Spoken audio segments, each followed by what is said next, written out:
Tom jolted awake to the deafening silence. Something was wrong. The rhythmic hum of his farm's irrigation system, usually his morning soundtrack, was gone. No buzzing, no clicking, just an eerie, unnatural quiet. His stomach twisted. Rushing to the window, he expected to see the usual mist of sprinklers coating his crops in the soft golden light of dawn. Instead, he saw dry soil, motionless pipes, and his cattle pacing uneasily by the barn. Dread shot through him as he bolted outside, his boots kicking up dust on the way to the breaker box. His fingers fumbled with the metal latch, yanking it open. The switches were intact, no signs of tripped circuits. Then he spotted it. His power lines, slashed and dangling like limp vines from the poles, their raw edges exposed to the morning breeze. His breath caught in his throat. This wasn't an accident. Someone had done this deliberately, and he already had a good idea who. His suspicions were confirmed when he stomped back toward the main road and spotted Karen Monroe standing on her porch, coffee in hand, wearing a smug little grin. Her oversized sunglasses barely hid the self-satisfied tilt of her face. "Morning, neighbor," she chirped, lifting her cup in a mock toast. Tom's jaw clenched so hard it ached. "Did you do this?" he demanded, voice razor-sharp. Karen widened her eyes in exaggerated innocence. "Do what?" He gestured to the mutilated power lines. "My farm runs on that power. My irrigation, my storage freezers, my entire livelihood depends on it. And someone," he pointed at the severed cables, "decided to take a pair of cutters and shut me down." Karen sipped her coffee leisurely, clearly enjoying his frustration. "Oh dear. That sounds terrible. But honestly, Tom, those lines were such an eyesore. I did everyone a favor." His hands balled into fists. "A favor?" She tilted her head, feigning sympathy. "You know, it's a real shame about your little farm. But maybe you should have considered aesthetics before ruining the view for everyone else." Tom could barely think straight over the roaring in his ears. He wasn't a violent man, but at that moment, he had to physically restrain himself from knocking that smirk right off her entitled face. Instead, he spun on his heel and stormed back toward his property, phone already in hand. He needed the power company. He needed legal action. He needed Karen to pay for this. It didn't take long for the consequences to start piling up. By midday, the sun bore down mercilessly and his crops, already delicate from the recent heat wave, began wilting. His dairy products in storage were at risk of spoiling, and his animals, used to a steady water supply, started to show signs of agitation. Every passing hour without electricity meant financial losses stacking up like a bad poker hand. The power company arrived in the afternoon, their truck kicking up a cloud of dust as it rolled in. The technician took one look at the hacked-up lines and let out a low whistle. "Damn. Someone really had it out for you," he muttered, adjusting his hard hat. "This ain't just vandalism, this is deliberate sabotage." Tom crossed his arms, his jaw a hard line. "How soon can you fix it?" The man scratched his beard. "Normally? A week, maybe 2. But if you want an immediate fix, that'll run you about 15 grand. Special crew, rush job, you know the drill." Tom's stomach sank. $15,000. He'd already budgeted tightly for the season, and dropping that kind of money overnight wasn't an option.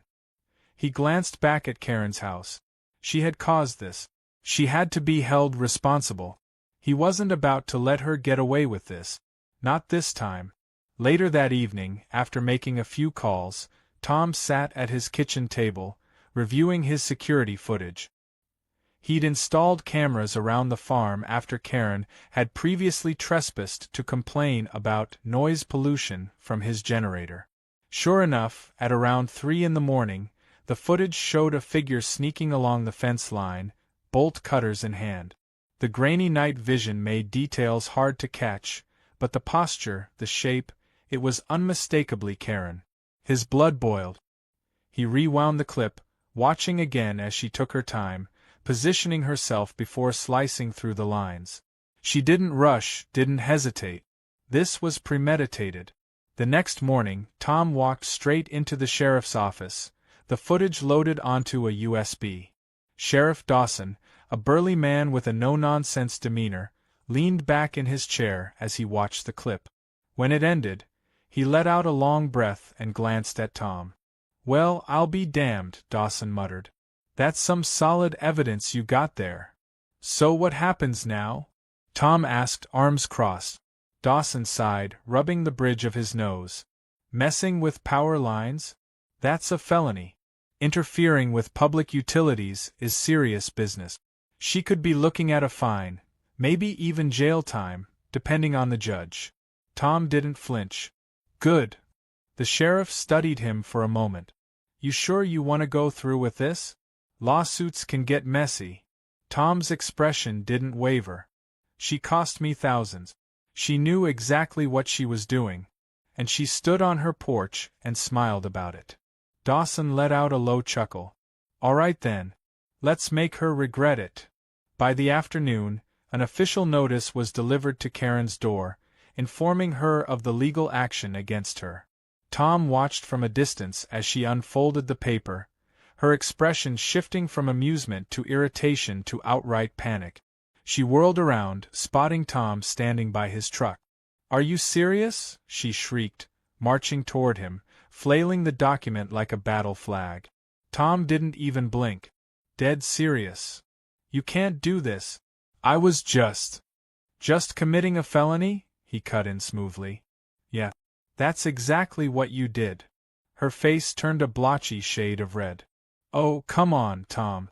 This is ridiculous. It's just some wires. You're blowing this way out of proportion." "Try telling that to the judge," he said, nodding toward the sheriff's car parked by the road. Karen's mouth opened and closed like a fish gasping for air. For the first time since she'd moved in, she wasn't smirking. She wasn't condescending. She was panicked, and Tom savored every second of it. By the time she stormed back inside, slamming her door hard enough to rattle the windows, Tom knew one thing for certain: this was only the beginning. He wasn't just going to win. He was going to make sure she paid for every single thing she had done. And if she thought she could weasel her way out of this, she had another thing coming. Tom spent the next morning pacing across his farmhouse porch, his mind running through every possible angle. Karen had crossed a line, literally and legally. She had trespassed, sabotaged his farm, and then had the audacity to act as if she had done nothing wrong. But this wasn't just about revenge. This was about justice. She needed to understand that actions had consequences, and Tom was determined to make sure she felt every last one of them. He drove into town, his truck kicking up dust as he pulled into his lawyer's office. Steve Halloway had been handling legal matters for farmers in the area for years, and if anyone knew how to handle something like this, it was him. As Tom laid out everything, Karen's previous complaints, her growing hostility, the security footage of her cutting the power lines, Steve's expression remained unreadable. When Tom was done, the lawyer leaned back in his chair, tapping a pen against his desk. "Well," Steve finally said, "she's in deep trouble. You've got trespassing, destruction of property, and, the big one, interference with public utilities. That last one alone could land her with a massive fine. Could even turn criminal depending on how the judge sees it." Tom crossed his arms. "How massive?" "Up to 50 grand, Steve said. And that's not counting any additional damages you can claim for your losses." Tom felt a flicker of satisfaction but tamped it down. He wasn't counting his winnings yet. "So what do we do first?" Steve cracked his knuckles and reached for a stack of forms. "We hit her where it hurts. I'll file the lawsuit today. But I suggest you get statements from the power company and anyone else who can confirm the damage was intentional. The stronger your case, the harder it will be for her to wiggle out of this." Tom left the office with a renewed sense of purpose. If Karen thought she could play innocent, she was about to get a rude awakening. By the time he reached his farm, he was already on the phone with the power company, requesting an official report on the damage and the cost of repair.